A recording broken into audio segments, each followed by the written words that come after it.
हरे कृष्णा. तर भगवत प्राप्तीसाठी, कृष्ण प्रेम प्राप्त करण्यासाठी आपल्याकडं दीनता हीनता हवी. आपल्याला त्यासाठी लोभ फार अति आवश्यक आहे. लौल्यम असा शब्द श्रीमद भागवतम मध्ये येतो. तर दीनता हीनता हे आचार्यगण आपल्याला शिकवतात. श्री भक्तिविनोद ठाकूर शरणागतीमध्ये सांगत आहेत, कांदिया कांदिया बोले आम्ही तो अधम, आम्ही अधम आहोत, पापी आहोत.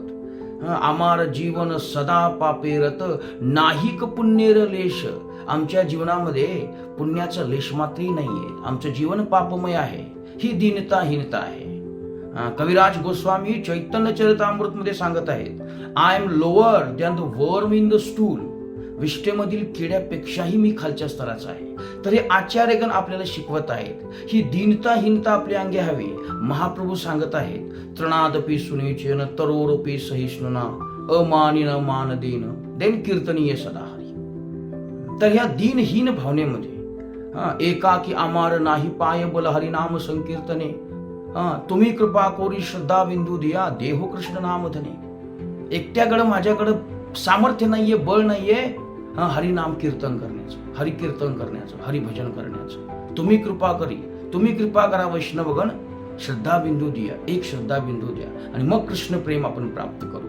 तर ह्या दीनहीन भावनेमध्ये जर आपण भगवंतांना स्मरण करू, जर आपण भगवंतांना हाक मारू, तर कृष्ण प्रेमाचं रोपटं या हृदयामध्ये निश्चितपणे उगवेल.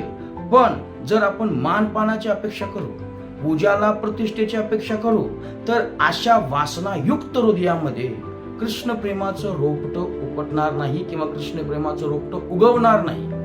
कारण आपण आश्रय हा वासनांचा घेतलेला आहे. जोपर्यंत आपण ह्या स्थितीवरती येत नाहीये की ह्या जगामध्ये आश्रय देण्यायोग्य केवळ शुद्ध वैष्णवगण, केवळ गुरु गौरांग, केवळ नामप्रभू आहे, तोपर्यंत कृष्ण प्रेमाची प्राप्ती कठीण आहे. हरे कृष्ण.